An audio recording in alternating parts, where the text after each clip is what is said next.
Next up, House File 1325. Representative Schultz, if you could head to the table.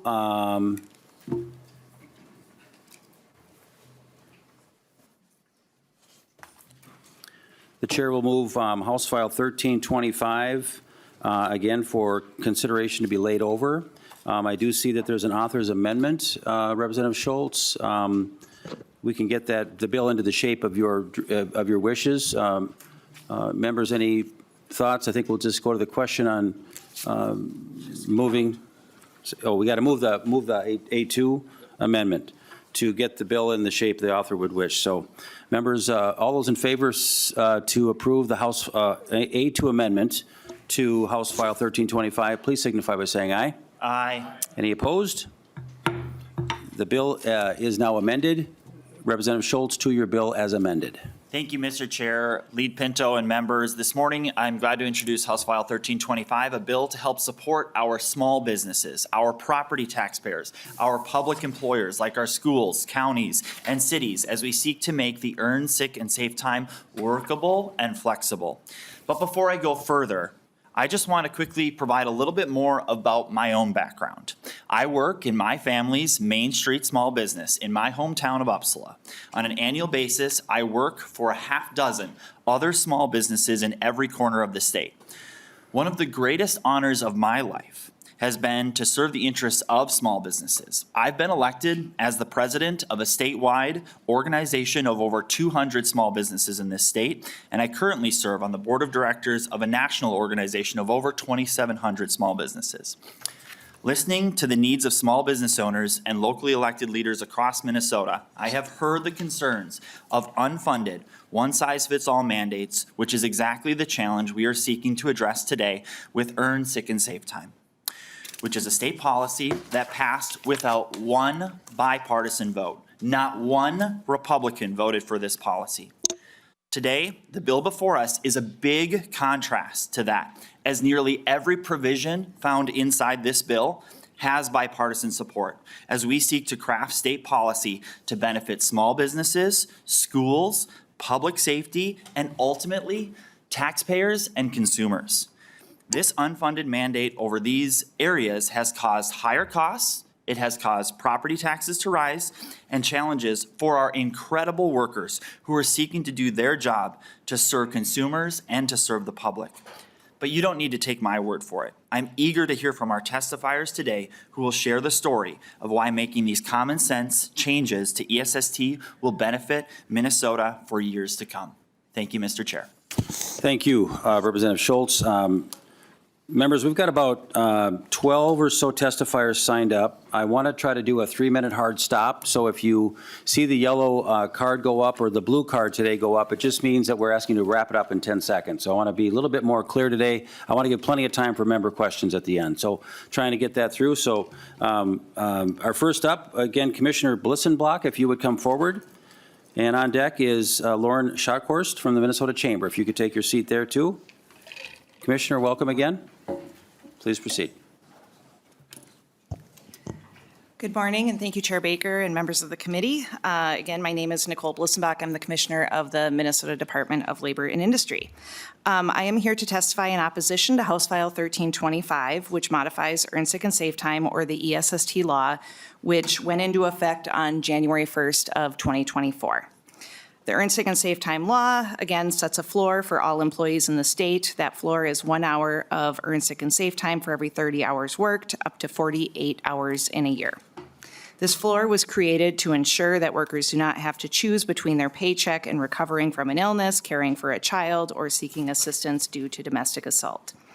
The bill before the committee today would exclude minors, part-time and seasonal workers, and others from Earn, Sick, and Safe Time coverage. These exclusions would eliminate employment protections for approximately 800,000 Minnesotans, which is about 30% of the workforce. In fact, eliminating this coverage would give these workers less protection than existed prior to the passage of the Earn, Sick, and Safe Time law. Without these protections, it is legal for an employer to fire an employee for being sick or having to miss work to care for a sick child. These excluded workers perform similar work to their coworkers, contract the same illnesses, are exposed to similar workplace safety hazards, and yet, under this bill, they would lack the same benefits and protections as full-time workers and adult workers they are standing shoulder to shoulder with. This bill would also allow employers with fewer than 25 full-time employees to pay earned sick and safe time at half of the hourly rate as an employee earns from employment. If this proposal were to become law, it would introduce complexity, and the department would have to engage in rulemaking to clarify how this provision would work. Defining how this employer size threshold would work in practice would be a significant challenge for employers around this size, as their FTE count may exceed 25 for a portion of the year and then fall below for another portion. This would also make it difficult for employees to understand what their rights are at any given time. Finally, I want to highlight that I have serious concerns about the penalty waiver provision, which provides that DLI may not issue a penalty until January 1st of 2026. The department already has the ability to work with employers to come into compliance with the law without issuing penalties. The department specifically focused the first year of Earned Sick and Safe Time implementation on compliance assistance to employers. There are several examples of this in the Earned Sick and Safe Time report that was published by the department in February. However, if the department does not have the authority to issue penalties, then the most egregious cases of noncompliance will go unchecked, and the employers who have made good faith effort to implement Earned Sick and Safe Time will be competing on an uneven playing field with those who have not. I am sympathetic to the concerns that have been voiced by employers, and that is why the department advocated for some important modifications last legislative session that were specifically requested by employers. We've received positive feedback in response to those changes. We are always open to additional suggestions to make it easier to provide this benefit to workers, but strongly oppose any attempt to remove a certain subset of workers from coverage. The ability to take time off of work for illness or injury without risk of losing a job should not depend on where you work or how old you are. I want to encourage employers and employees to visit the department's website for any Earned Sick and Safe Time assistance. We have frequently asked questions, checklists, videos in multiple languages, workplace posters, and more. The department is committed to making sure all employers have the tools they need to implement Earned Sick and Safe Time successfully. I want to also share that I've had conversation with the author and look forward to continuing those conversations. We all share the goal of wanting Earned Sick and Safe Time to be as easy as possible to implement, as this benefits both employers and employees. Thank you for the opportunity to testify on House File 1325, and I will remain in committee if there are any questions. Thank you, Commissioner. Next up is Ms. Schotthorst with the Minnesota Chamber, and then Ms. Schaefer is up on deck. Thank you. Good morning, Mr. Chair, members of the committee. My name is Lauren Schotthorst, and I'm a policy director for the Minnesota Chamber of Commerce, a statewide organization representing more than 6,300 businesses and over 500,000 employees across Minnesota. Thank you for the opportunity to share our members' support for legislative modifications to the Sick and Safe Time mandate. While it is well established that our members are opposed to the idea of the state mandating an employer benefit, policies that help employees shouldn't have to create an undue or uneven financial burden on employers. In the last 2 years alone, of the roughly 35 new mandates that have been placed on business, the Sick and Safe Time mandate has burdened our members the most. Many of them have struggled to understand compliance regulations, as the state has been slow in providing guidance to all of the employers across the state. In particular, Minnesota's smallest businesses do not have HR expertise on staff, and keeping up with the number of new workplace laws has been overwhelming and confusing, with the onset of paid family medical leave and changes to unemployment insurance and other impending requirements that seem duplicative. You heard a little bit about that confusion earlier today. But today I'm going to discuss some, but not all, of the areas our members have identified as challenges or have turned out to negatively impact their employees as they're managing the Sick and Safe Time mandate. First, the decision to apply Sick and Safe Time rules beyond the mandate to employers voluntarily offered more generous PTO plans is causing employers to restructure those more generous PTO policies to be more restrictive, which is an unfortunate unintended consequence of the new provision due to the liability it now imposes on those policies. In addition, I have previously shared with this committee the collective feedback from our members is that the Sick and Safe Time is being misused by employees. Leave use patterns have started changing due to this mandate, causing legitimate and operational challenges and cost impacts across the board. This is largely due to the fact that the mandate is so broad and the rules for requesting notice and documentation are so limited. We are hoping to refine some of the notice and documentation provisions to address employer workability concerns this session. Another area of improvement for employees would be to permit prorating of front-loaded hours for employees who start in the middle of a benefit year, so they can access time upfront versus being placed on an accrual schedule. This would also benefit employers who would like to choose this option from an administrative standpoint. Finally, in looking toward the future, we think exempting small employees in their first year would help ensure those employers are better positioned to comply in their second year. We appreciate that a number of these recommendations are included in House File 1325 and look forward to your continued support of these recommendations and others to balance the sick and safe time in at this legislative session. Thank you, Mr. Chair. Thank you. Ms. Lisa Schaefer, welcome, and Meg Luger-Nicolai would be up next. Go ahead, Ms. Schaefer. Thank you, Chair Baker and members. My name is Lisa Schaefer, and I'm the Human Resources Director for the League of Minnesota Cities. We appreciate the conversation brought forward today by Representative Schultz and would like to express our support for House File 1325. The League provides human resources assistance to our 841 member cities across the state.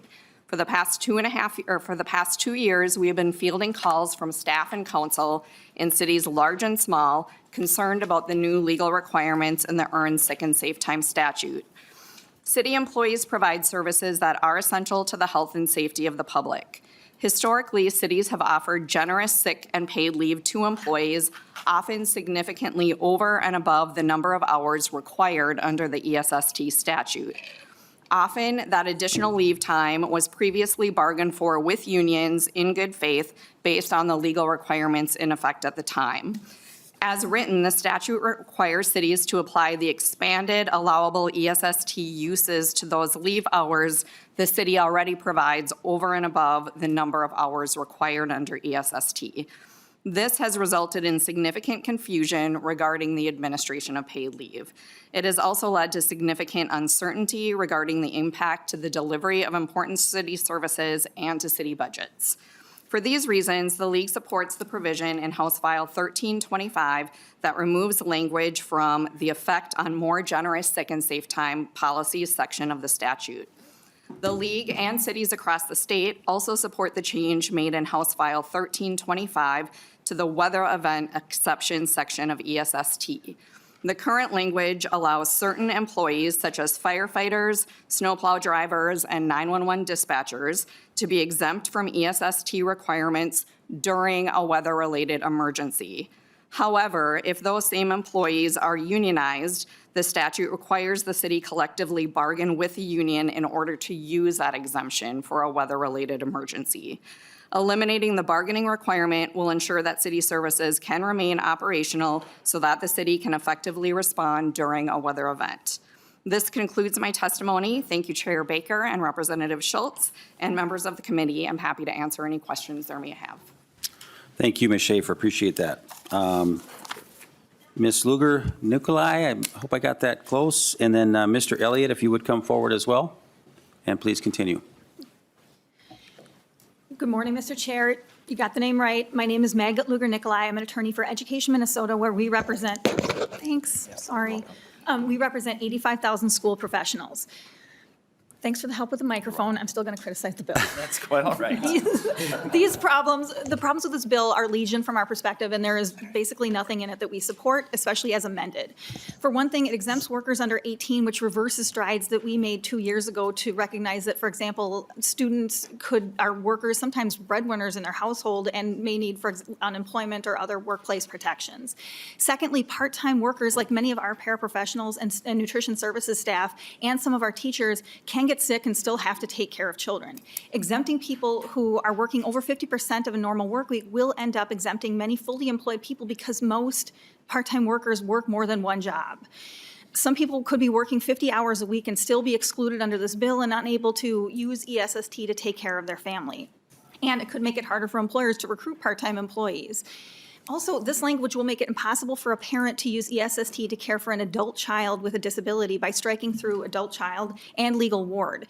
If your adult child with Down syndrome needs to visit, for example, a cardiologist, not really an unrealistic scenario, this bill says that that kiddo is on their own, or that you can be fired for missing work for that reason. We had fairly harrowing testimony on the paid family medical leave bill from a grandmother who's taking care of her adult son stricken with stage 4 cancer and also caring for his children. Her heroic work would be rewarded by being exempted from this bill when she needs to take her son, for example, to a doctor's appointment. And this bill reverses major strides that we made on recognizing differences in families. It basically punishes anyone whose family doesn't look like beaver cleavers. We also don't support the modifications to 181.9448 subdivision 1. This changes little for employers because it pertains to leave that is already booked at a loss on their balance sheets. The marginal effect is greater for employees who actually need to use this leave. And so it's important to think about, what are we getting for employers? What are we taking away from employees? It's not really commensurate in any way, shape, or form.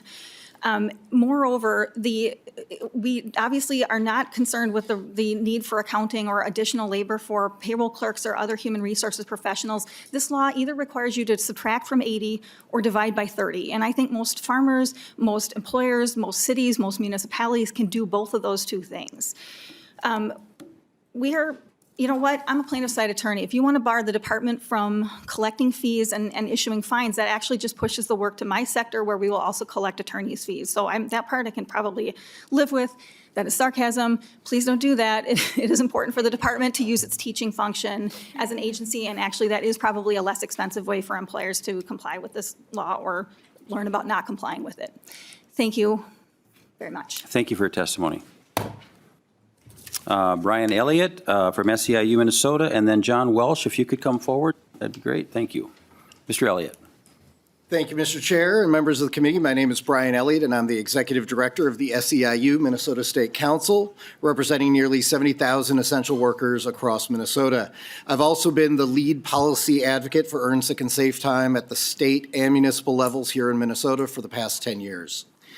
It's hard to cover all of our concerns in the time I have, so I'll simply start with the most important principle about this policy. No one should be fired or risk being unable to feed themselves or their family because of a short-term illness. That's what we're talking about, up to 6 days a year. Or because they need to care for a sick family member or they've suffered domestic abuse, sexual assault, or stalking. Unfortunately, this bill would take sick and safe time and its accompanying protections away from many hundreds of thousands of workers who've already been earning this benefit for 14 months. That's an enormous share of the 900,000 workers who didn't have sick and safe time before 24, many receiving it for the first time in their working lives. I can count 600,000 workers who would be told that their work doesn't matter as much, that their illness is less serious just because of how many hours a week they work for a given employer, or because they work less than 5 months for a single employer, or because they're under 18 and somehow their contribution to their family income isn't as important. Same thing with more than 640,000 workers who work for an employer with fewer than 25 workers, so their sick time is only worth half as much. But the real count is actually higher than 640,000 because this bill uses FTEs as opposed to a head count. I don't have data on how many workers are related to their employer or who work for a new business whose owners, by the way, could very well have had multiple well-established businesses already, or who has more than one job but none for more than 25 hours a week. And I don't even know how to figure out which workers might somehow work less than 520 hours a year, but who aren't already excluded by the 25 hours a week or 20 weeks per year language. So as a result, the compliance and enforcement problems this bill would create are an absolute nightmare, where different workers and employers are treated differently and neither knows what provisions of the law do or don't apply to them at any given time. And where that lack of clarity actually results in more complaints to DLI, whose investigations will be even more complicated, and where employers can be penalized or cannot be penalized until next year, even for willful or intentional violations like retaliation. And to close, who's going to educate all of our workers and employers on this Baroque new set of rules and how to navigate their own compliance? Because the current law is actually pretty straightforward. 1 hour earned for 30 worked with yearly rollover options to make tracking even simpler. And if you've earned the hours, you can use them regardless of how long you've been working for the employer. I run a small nonprofit, including myself, 7 employees. I have no HR department and have been doing this very simply for years using a spreadsheet that took me 10 minutes to create. We're only talking about 6 days a year for a full-time worker, less for a part-time worker, and we know from 15 years of employer-provided data that actual use is just 15 to 19 hours per year for a full-time employee, because workers see this time as an insurance policy and they want to save it for what they need. Thank you. My members work in nursing homes, hospitals. We do not want to give them the incentive to go to work sick. Thank you. Thank you, for Mr. your Elliott. time. All right, thank you, and Mr. Welsh, welcome. Next up, we've got a pair for Walter Fromm and Jean Bulcher, if you want to come up maybe together when he's ready. Okay, go ahead, Mr. Welch. Thank you, Chair Baker and committee members. My name is John Welsh, and I'm a nurse on the cardiac floor at Unity Hospital in Fridley, and I'm also chair of the Minnesota Nurses Association's Governmental Affairs Commission. I'm here to speak against House File 1325 and its proposed changes to the state's earned sick and safe time. Our nurses at Unity have greatly benefited from the new ESST law. Previously, we had one of the harshest attendance policies amongst the hospitals in the metro area. Dozens of our nurses were caught up in our disciplinary process for chronic illnesses or just from raising children who got hurt or sick at inconvenient times. I sat in on numerous disciplinary hearings for good nurses who provide excellent care, but were now in their manager's office simply because of bad luck, like a sick kid. The result was that because they feared getting disciplined, many of our nurses were coming in sick to work or ended up just leaving the hospital or going on to casual status. The new law that went into effect January 1st changed that. Today, if I'm sick and I have the available PTO available, I can stay home and recover without fear or discipline or retaliation. Weakening this earned sick and safe time law is going in the wrong direction. For example, one of the proposals in House File 1325 would eliminate workers who work less than 25 hours a week on average. This would impact many in healthcare, where very few frontline staff members work 40-hour weeks.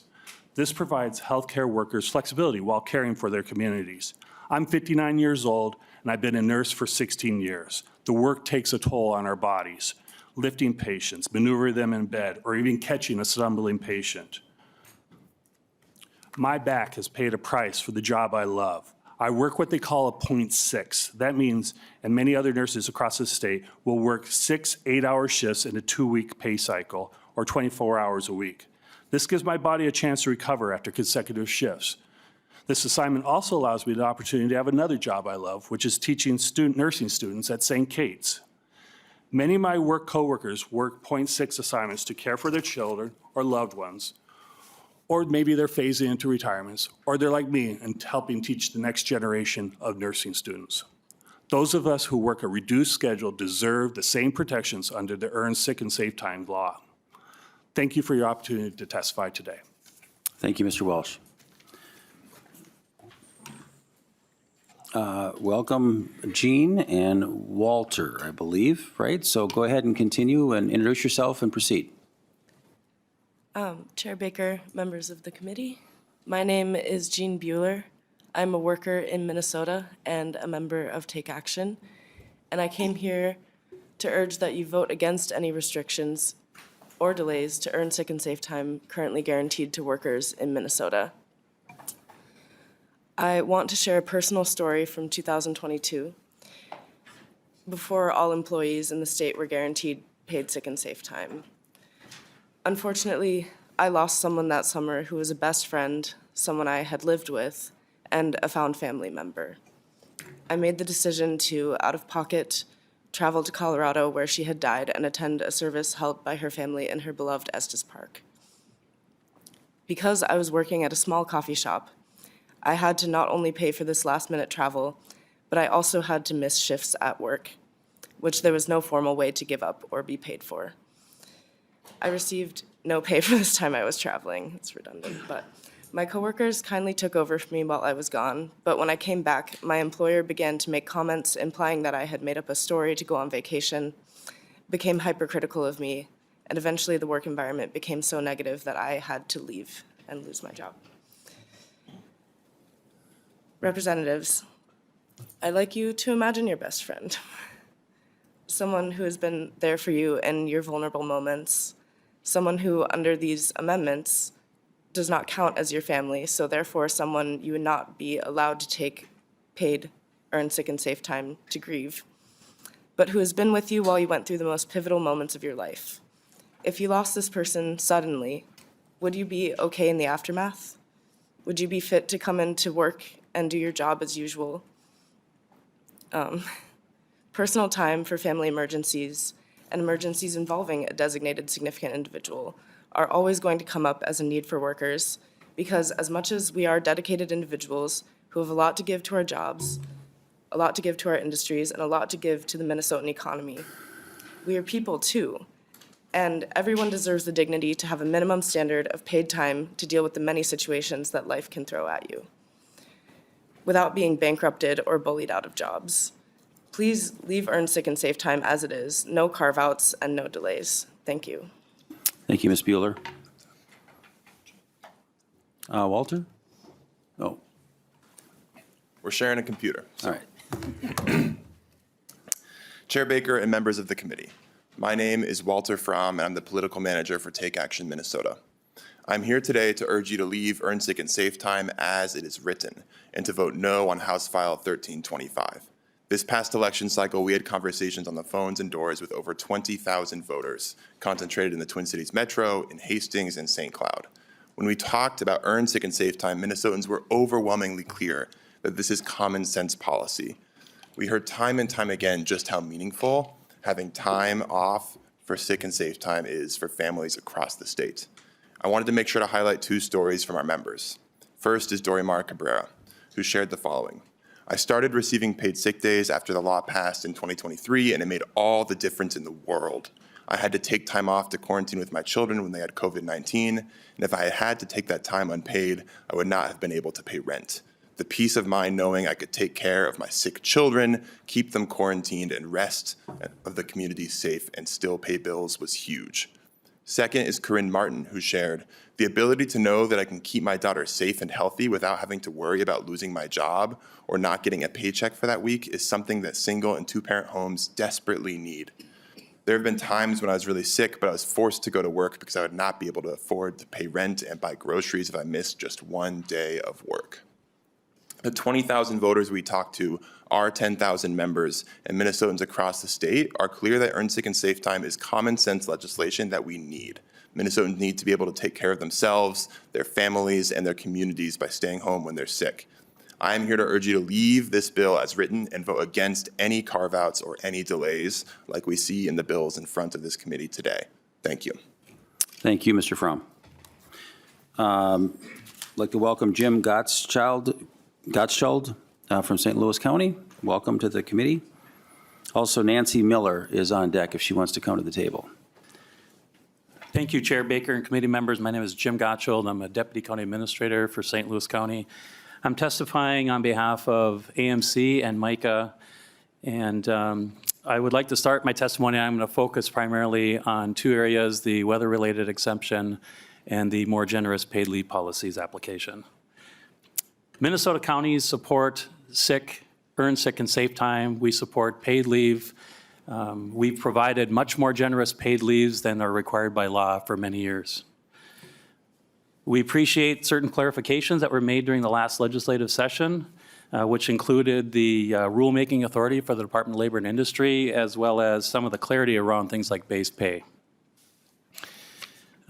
We appreciate also the compromise that was reached during the last session regarding at least having the ability to have a conversation about weather-related exemptions and what we would consider emergency employees. Unfortunately, the requirements to bargain explicit references in order to give authority that would make public employers like counties to have weather-related exceptions proved to be a much greater challenge than what we had anticipated. Now, prior to ESST, Minnesota counties have had policies, we largely consider them to be emergency conditions policies, which have identified what do we do in the event of a snow emergency, for example. And in many cases, there are certain classes of employees who are carved out who have to report to work. These are our law enforcement employees. These are employees that work in our 911 dispatch centers. These are employees who staff our jails. And these are the employees who plow the roads.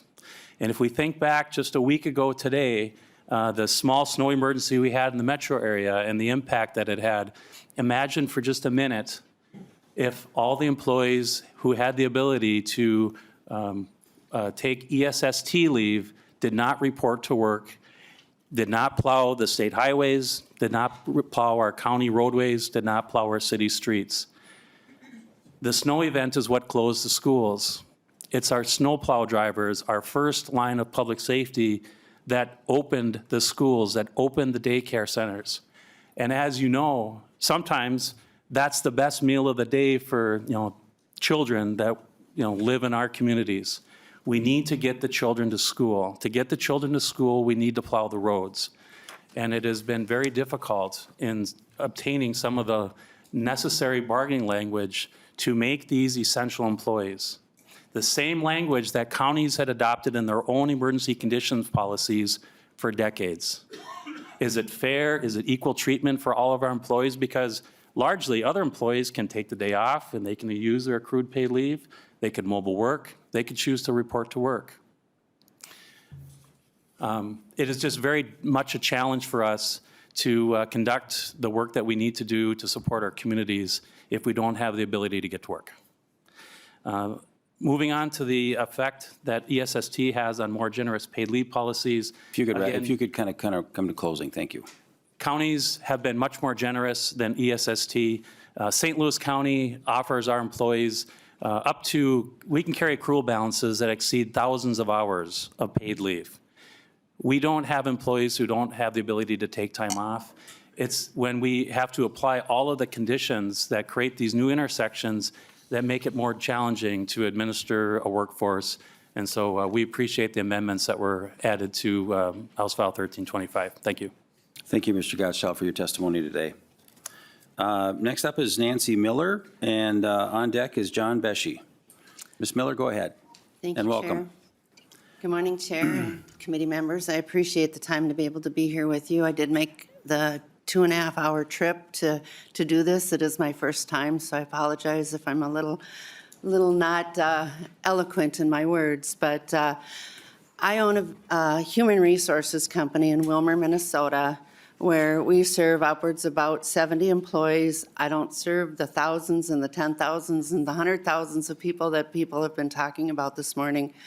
I am on the front line with 70 different employers, including ag, cities, manufacturing, hospitality, nonprofits, retail, anything that is out in West Central Minnesota, as their HR person to the level that they need me to be.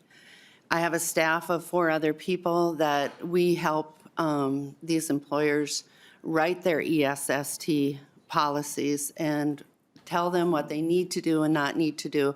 I'm here in support of House File 1325, particularly the prorating and the documentation requirements. We see a lot of fraud in certain industries where people will call in later and totally miss their shift, and you've seen that they've been different places, maybe on Facebook, or others know that they, oh yeah, I went here and there, and I still get paid for it. I still get my ESST. I'm not responsible to my employer. I don't need to show up because guess what? I get this free time to be there. So we do see a lot of fraud in this too.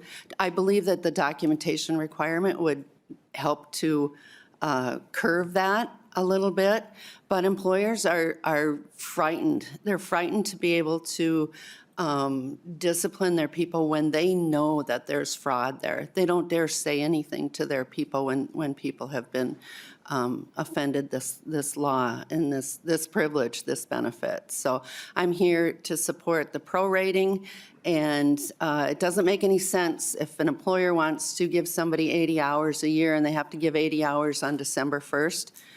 It just doesn't make any sense. They can give it to them on January 1st. I believe that the Department of Labor said, they said, well, you can do the accrual first, and then you can do it. Well, if you've got a professional sitting there and you're hiring him to come in or her to come in and work for you, oh, I'm sorry, we're going to give you one for 30 for the month of December, and then we're going to change you over to 80 hours as of January 1st.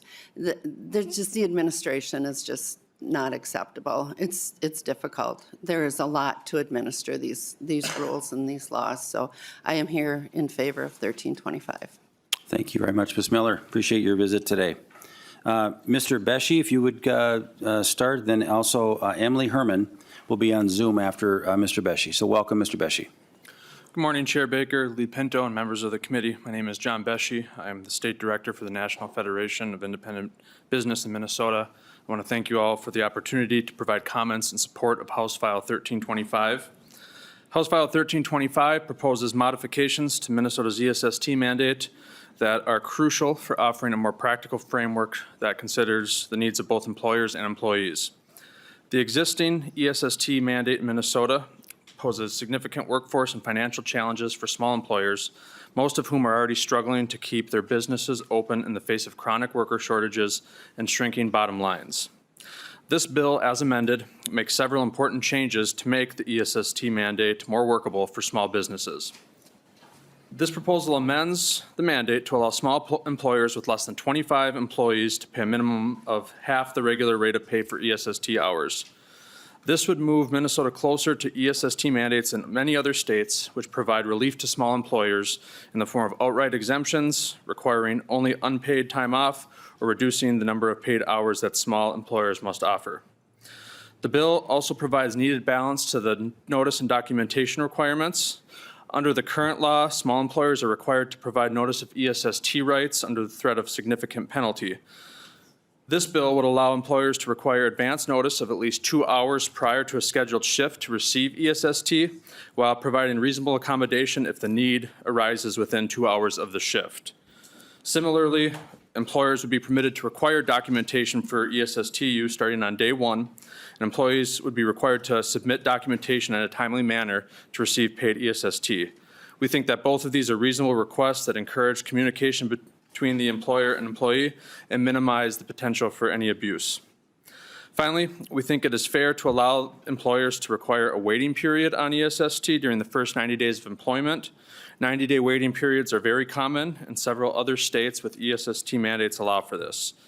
A waiting period would provide employers with the flexibility to manage staffing and training effectively by ensuring that new hires are integrated smoothly without immediate leave disruptions.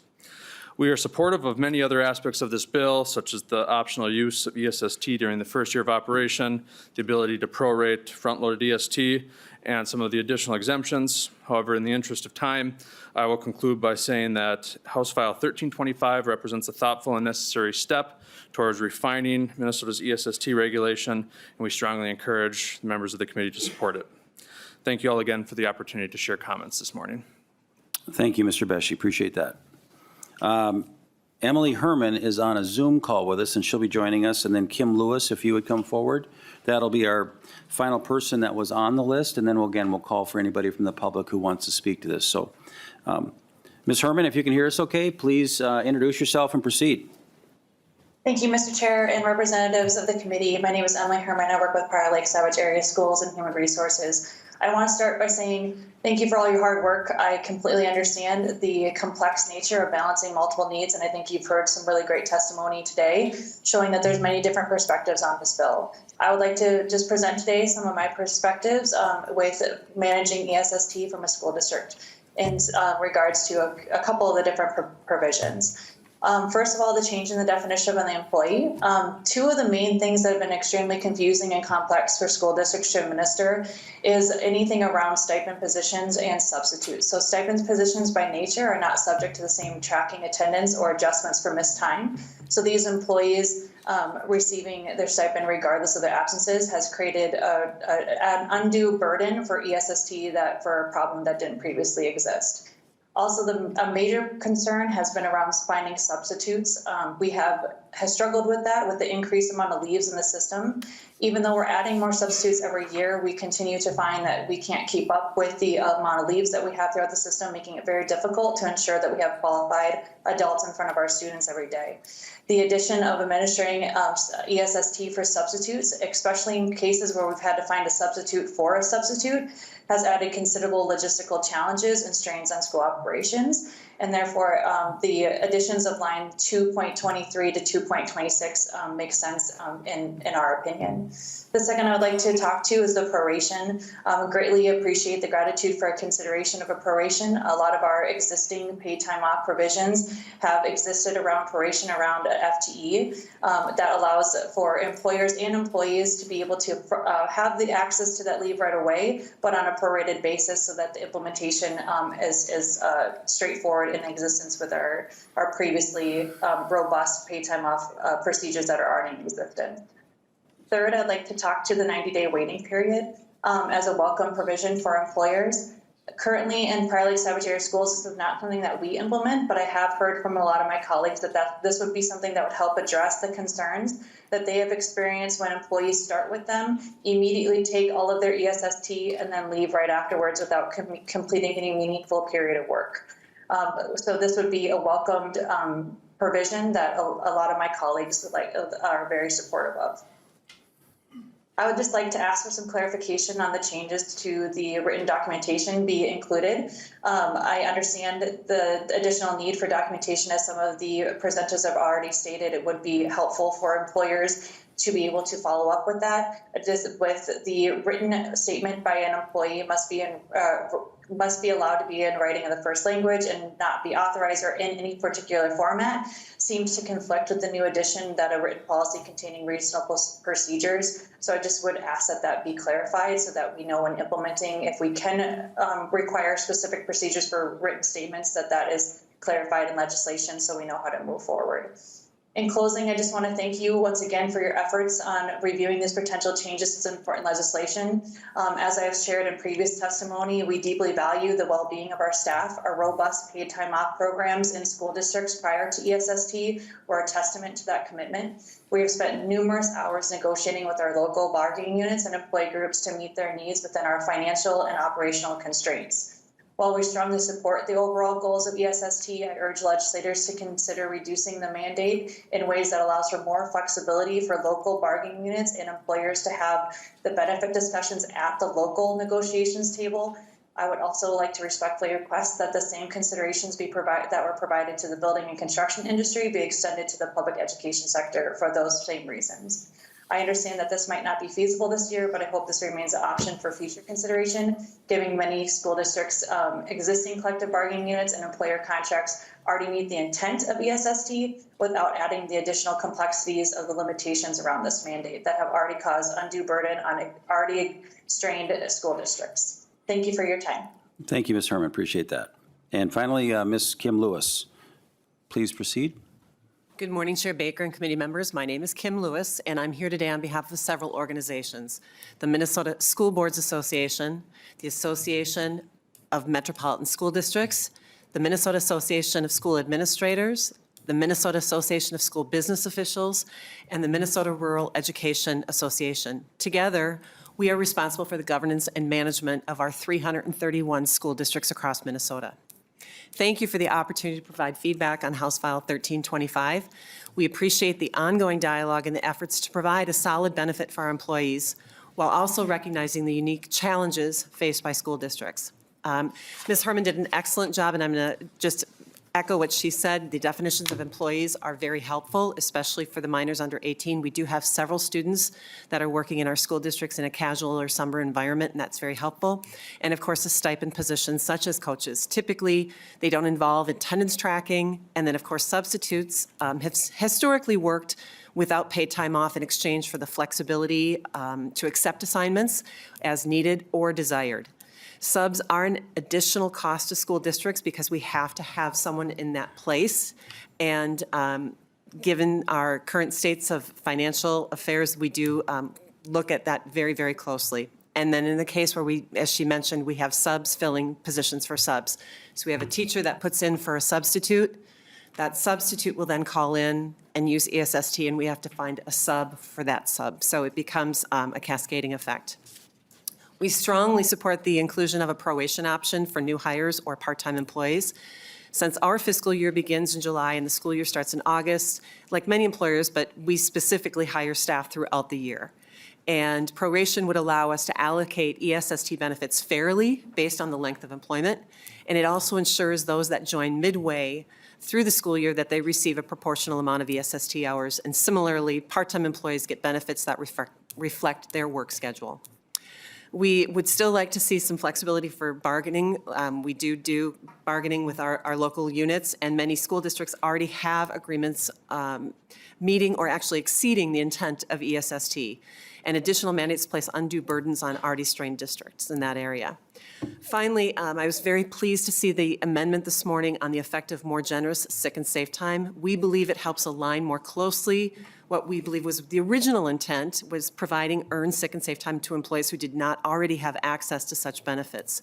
Many school districts already offer very generous sick time policies, and we did not oppose this bill initially because we knew we exceeded the 80 hours that was in place. And our employees sometimes have hundreds of hours. They've been with our districts for years, and they've accumulated hundreds of hours. And with last year's law that passed, taking all of those personal illness and injury hours and converting them to ESST with the ability to use all of the expanded uses, we have seen increased absenteeism. We have seen some things that have made our HR departments just work a little bit harder. And we're trying to, in many areas, decrease administration rather than increase.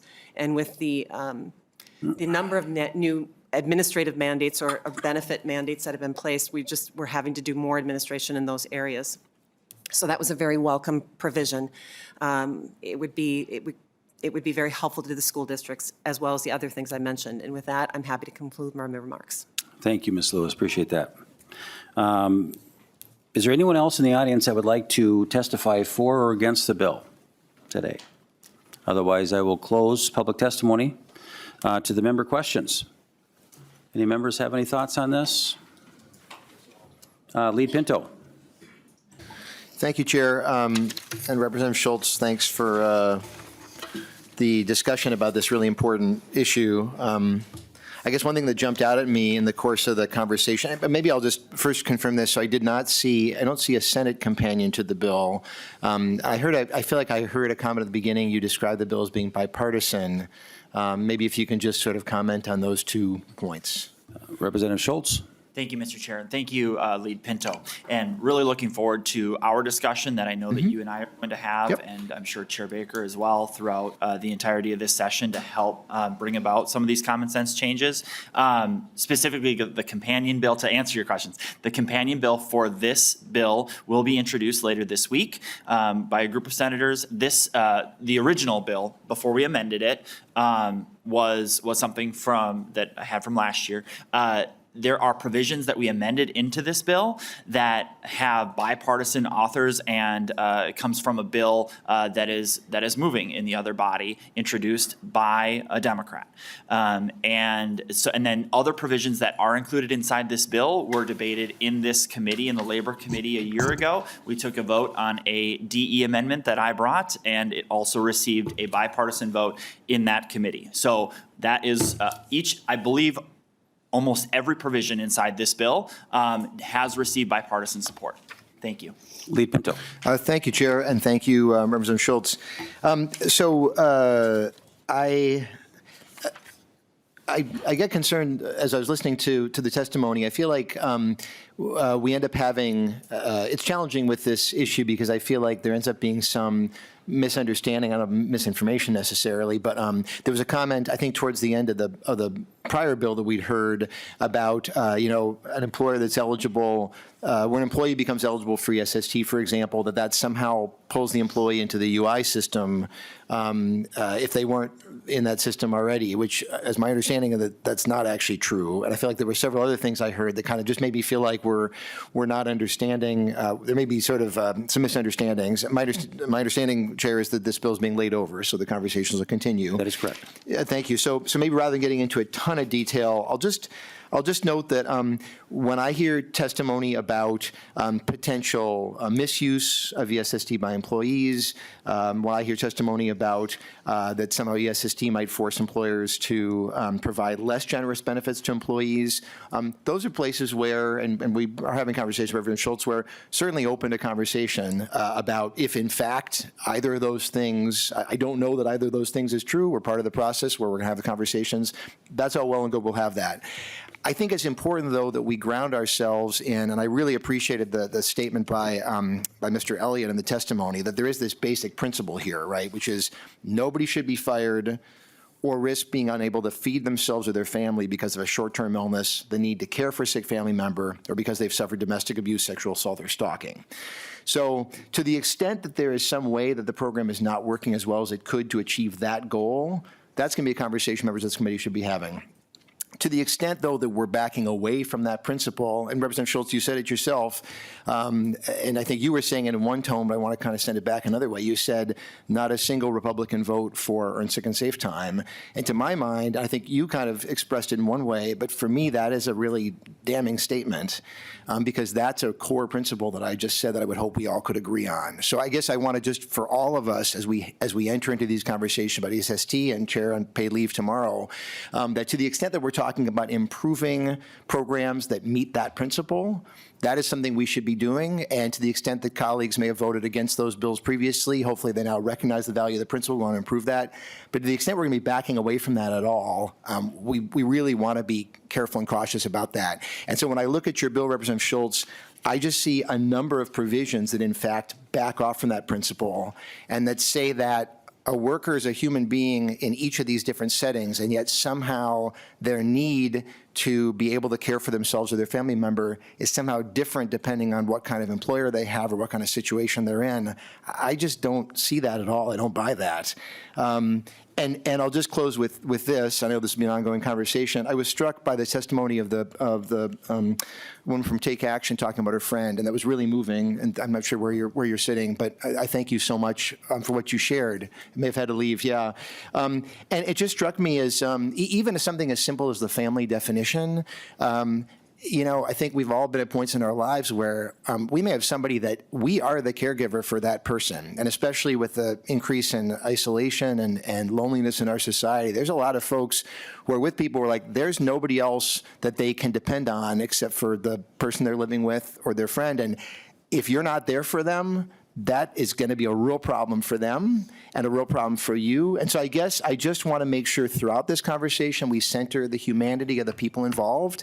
And if we're doing more to center that humanity and make the system better, that's great. But I just have to say right now, to the extent that we're backing off from that and treating human beings differently depending on who they happen to be employed by, that is going to be a real problem for me and I think for my DFO colleagues as well. Thank you, Chair. Thank you, Lead Pinto. I don't know that I heard a question. I think it was more of a statement. And, I'm sorry. Representative Pete Johnson is up. Thank you, Chair Baker. Representative Schultz, we've heard from a number of testifiers about how they already offer a benefit that's more robust than this ESST benefit. They should be allowed to be exempted out or not have to follow this. But then in the same breath, they talk about how this benefit is such a burden and people are using it. So that would be indicative to me is that maybe the benefit that they offer isn't remotely close to the benefit that ESST offers. So can you help square that up as to if they offer a benefit already, how is it creating more problems? Representative Schultz.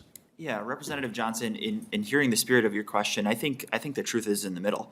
And I think that we're committed to finding that this session and working together to ensure that in the cases of state policy matching with policies that individual businesses or employers have in place, that we're not adding an additional burden from the state level, so that specifically consumers and especially property taxpayers aren't having to pay for an additional stacking benefit that has already been collectively bargained for. Representative Johnson. Thank you, Chair Baker. Could you expand on how this impacts property taxes? Representative Schultz. Thank you, Mr. Chair. So when you listened to the testimony today from public employers in particular, this is currently, the current law is a one-size-fits-all approach that has resulted in additional costs to every public employer without a way to pay for it. And so the way to pay for it is only through property taxes. While this has only been in law since January 1st of 2024, we don't yet know the full picture to the cost that this is going to be for every different municipality, which we're seeking to address in this bill for the long term to make this program flexible and workable for Minnesota workers and for Minnesota employers. Thank you. Representative Johnson, follow-up? Yep. Thank you, Chair Baker. A couple of follow-ups here. Is there anything in the current ESST law that prohibits employers from disciplining an employee for abusing earned sick and safe time or sick time? Representative Schultz. Thank you, Mr. Chair. Can you restate your question, Representative Johnson? Representative Johnson. Thank you, Chair. Is there anything in the current law that prohibits an employer from disciplining an employee should they abuse earned sick and safe time, i.e. take it for the wrong reasons? Representative Schultz. Thank you, Mr. Chair. I actually think that that's an area that does need to be addressed a little bit, and maybe you and I can work on that together. Representative Johnson. Thank you, Chair. I'd be happy to chat with it. My understanding is they can discipline somebody if they misuse that benefit. And it's something that, I encourage my members to, if they're going to use sick time, they better use it appropriately. So next question. We heard a little bit of testimony about the essential worker portion of this and how we want to carve them out even further of, even being able to negotiate what that looks like. We talked about the snowstorm that happened. When that snowstorm happened, did the roads get plowed? Representative Schultz. Thank you, Mr. Chair. Representative Johnson, I'm assuming you're talking about last week when we had a little bit of a challenge getting into work, and I will share for the record for you that I drove through unplowed roads to get here that morning. Representative Representative Johnson. Thank you. But the plow drivers still showed up. Granted, they didn't have everything plowed by 7 o'clock in the morning, but this theory that because there's bad weather, the workers are not going to show up is not the reality. There's occasions where some of those workers it is impossible to show up, and they might be held distant. Like we get 3 feet of snow up in Duluth. Regardless of what kind of vehicle I drive, I'm not going to be able to drive down to the fire station. So under this law, could take time in order to stay home versus be disciplined for missing work. Do you view that as being a problem where workers genuinely can't get there? My experience is when we've had issues like that, workers have made heroic efforts to get to their jobs because they know how important it is. That's part of the reason that drives them to do that work.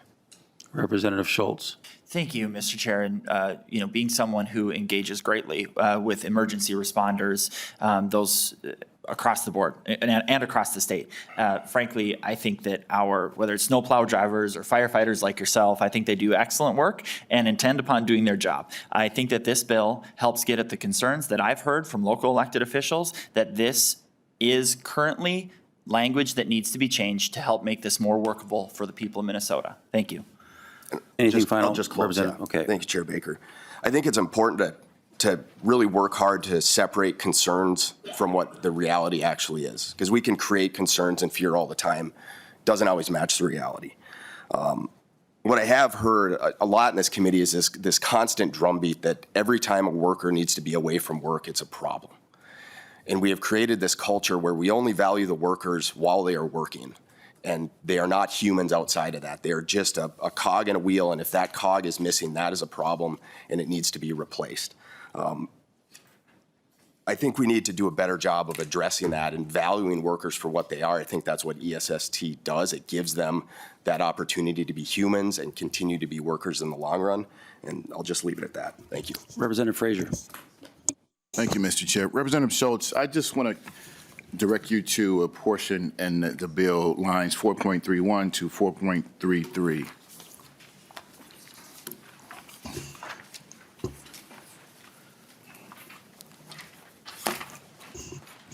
Got it? Yep. Thank you. So it reads, for an employer with 25 or fewer full-time equivalent employees, accrue of earned sick and safe time under this section is paid at half of the hourly rate as an employee earns from employment. In my read of that, does that mean that an individual that works for an employer of 25 or fewer full-time equivalent employees, their hours would be half of what their actual hourly rate is that they work? Representative Schultz. Thank you, Mr. Chair. Yes, part of this bill, Representative Frazier, is helping make this a more workable program for the small businesses across the state, which is the vast majority of employers who have to compete with the likes of mega billionaire businesses. And frankly, we need to have the backs of our small businesses. And the goal here is to create a framework for our economy in Minnesota that benefits the growth of small businesses. As you have seen, frankly, in the last couple years, our state has become very unfriendly to the building of new businesses and support for small businesses. We have completely dropped out of where Minnesota used to be, and it is my goal to get us back to a place where Minnesota is the #1 place to start a business, to build a business, to grow a business, and especially small businesses, because those are the primary employers of all Minnesota workers. Thank you. Representative Frazier. Thank you, Mr. Chair. That was a great speech. Thank you, Representative Schultz. But I just want to know if you could answer to me why the labor of those individuals would be considered less than individuals that work for bigger corporations. Representative Schultz. Thank you, Mr. Chair. I've answered that question. Representative Frazier. I didn't hear an answer to that question. I heard a good speech, but I didn't hear an answer to that question. Anything further? Representative Frazier? Yeah, so just for the record, there is no answer to why the labor of those individuals would be considered less than the individuals that work for big corporations. Representative Schultz, you want to follow up on that? Yeah, the only other thing that I'll say, Mr. Chair, is that the goal of this bill is to help small businesses, to make our economy work, and in particular for all Minnesota consumers to have more affordable products, goods, and services, and so that we can have a more affordable way of life here in Minnesota and ensure that small businesses are able to compete in a place that is continuing to see consolidation to major big businesses across our state. Final? Just this final comment. I think workers are looking for decency, humanity, and be treated with respect, not a good speech to small business owners. Representative Frazier, I think what I'm hearing too is just flexibility, and we need to kind of talk about that at some point. So we're getting there. This is laid over. This is what this is intended to do. So Representative Greenman. Thank you, Mr. Chair, and thank you, Representative Frazier, I think, for calling out what really is happening here, which is when we talk about small businesses, we need to make sure, and we heard this on paid family medical leave, that they can provide the same kinds of benefits and to attract workers. We know that there's a workforce shortage, and so when we talk about supporting small businesses, we need to ensure, and so we should look at the things that support small businesses that deal with the consolidation. That's not ESST, to be clear. But I actually have a question for you about other folks in this bill. One of the things your bill does is it carves folks out. And so I'm wondering, my reading of this is that if you are 17 years old, you could get fired for being sick, but if you're 19 years old, you couldn't. And is that your reading, and are you okay with that? Representative Schultz. Thank you, Mr. Chair. Nothing in this bill gives license to any business to fire an employee. Thank you. Representative Greenman. Thank you, Mr. Chair. Part of earned safe and sick, part of the law we passed, so the law, what is law now, and it's been law for 14 months, protects people if they get sick and need to get that time off and be paid for it. Protects them both from being able to pay in order to be able to pay the rent, and from being fired if they call in sick.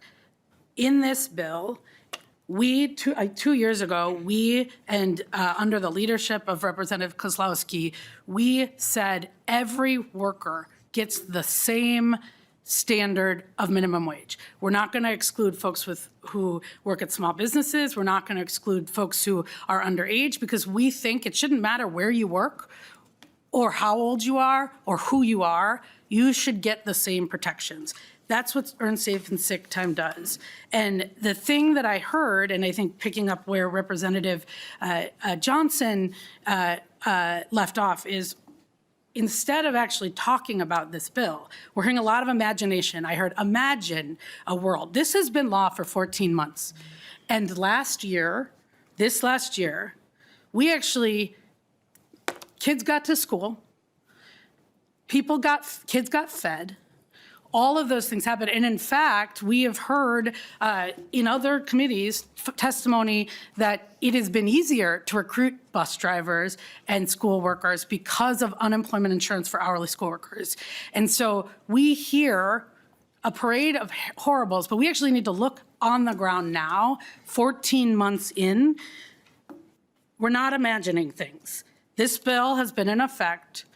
Workers are able to take time off. We have PFML. People are about to be able to have that benefit. We have Earn Safe and Sick. We have hourly school worker UI, and we are giving kids meals. So I think when we think about what we should be doing here and what this committee has done, all of those things except for it was a different committee that did universal meals, but we're doing the work to ensure that our schools have the workers that they need and that the workers can take care of their families. Because when we talk about their small businesses, their clients, their customers, their communities are those workers. And they need to be able to have resources. They can't miss a paycheck if they have to take care of their kids.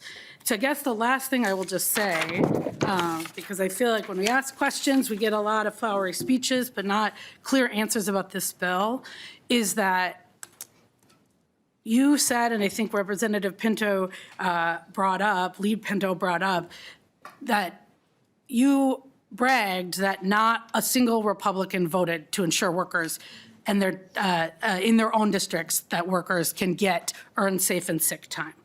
That means employers can fire employees for being sick. Kids can get fired for being sick because they're not over 18. Workers who have to put together multiple part-time jobs can get fired for being sick, won't be able to pay their bills if they get sick. Vulnerable workers who are working seasonal jobs can get fired for being sick. That is not something to brag about.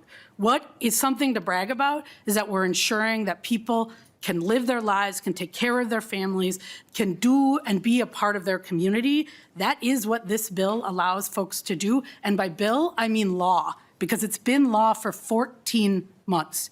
So again, members, this is a bad bill. It is trying to undo things that workers across our state, in every district in the state, rely on.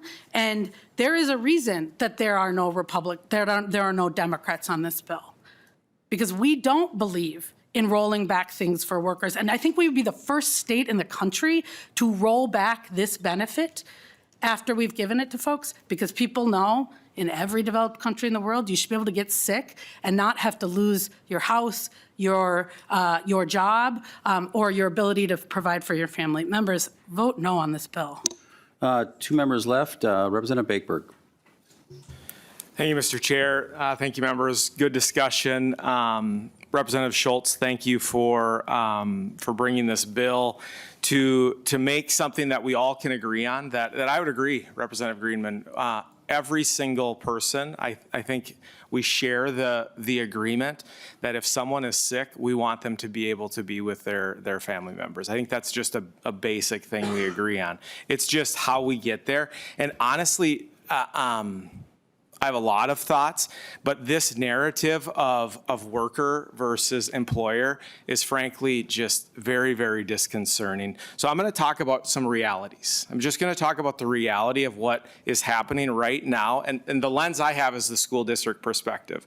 So Monday I shared with an MSBA panel. They were asking about paid family medical leave, earned sick and safe time, and my thoughts and just my perspective. And I had just come from school where I had scheduled a number of meetings where I will be telling people that they don't have a job next year. That's the reality. So if we want to talk reality, that's the reality. So those conversations are happening. not only because of laws like ESST, but paid family medical leave. So I think it was Representative Johnson asked about the tax impact or the reality. The reality of it is many of our bargaining groups have already collective bargained benefits equal or better to this. Many of them have. We heard from cities, we heard from counties, we heard from school districts, even townships have talked to me about this. School districts don't have the authority to just levy for increased costs.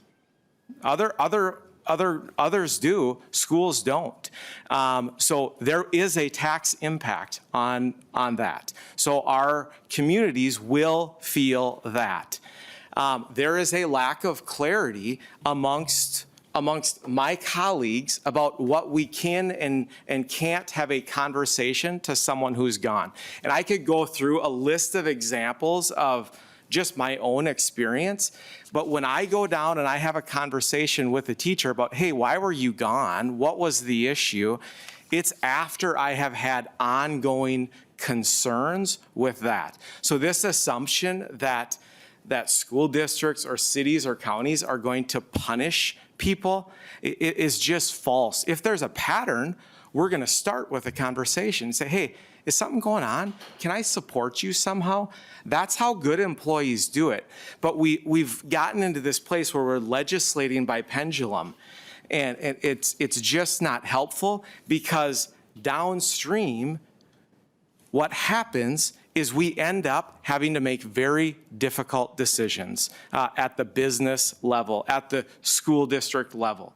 We don't want to eliminate positions, but when we make decisions and we don't listen to people that actually have to implement it, we listen to activists instead of people that actually implement, we have issues.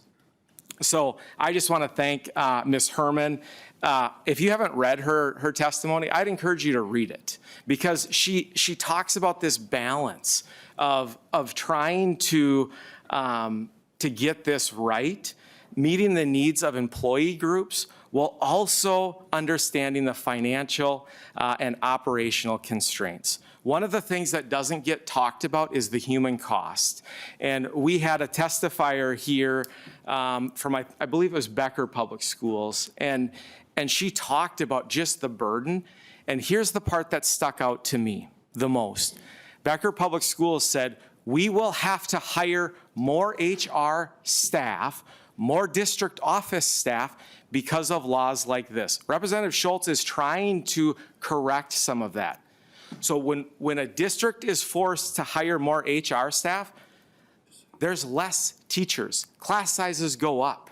That's what happens. That's a reality. If we want to talk about reality, let's listen to people that actually implement this. Thank you. Thank you. The members have all done. A closing statement, Representative Schultz. Again, this bill will be laid over, so just go ahead and close it up. Yes, very good. Thank you, Mr. Chair. Thank you for the comments made around the table. I really appreciate all of the testimony, and I'm glad that we heard what has happened over the first 14 months, because there are concerns, there are challenges that it is right for us to work on together. I think I've even heard from your side of the aisle that there are ways that we can work together on this, and I'm committed to that. I really am. We are seeking balance. We are seeking common sense. We are seeking to pass a piece of legislation to add to state policy for the reasonable employer, the reasonable employee, so it works for them. That's the goal, and I appreciate this time. Thank you, Mr. Chair, and thanks for laying it over. And thank you again, Representative Schultz. Just to the members, too, I think what this is really trying to get to is, I think a lot of comments that, again, Lead Pinto made and others, the spirit of this is right. What we're trying to bring today and tomorrow with conversations about ideas is about some flexibility that we're learning that are not working. 14 months out, we are learning that there are some abusers. Not all of them, but there's some abusers. We have to just address some of these issues. There are issues that are affecting where employers have been offering these kind of things, and if we tweak the language, it is not going to put further burdens on them, again, with hiring more staff to be able to manage more of the vacancies in schools and so on. Today and tomorrow is about the flexibility that we need, not to take away the spirit of what we're trying to do. We're not repealing this current law. We're not repealing paid family tomorrow. But we need to talk honestly about sometimes there are edges that we need to talk about. So to laugh at this idea that we're just trying to hurt people, we're not. Because employers, if we can't offer some things for a real small employer, they always have a chance to go somewhere else. So with that, members, I appreciate the bill coming forward. I will make my motion to make House File 1325 be laid over for further consideration.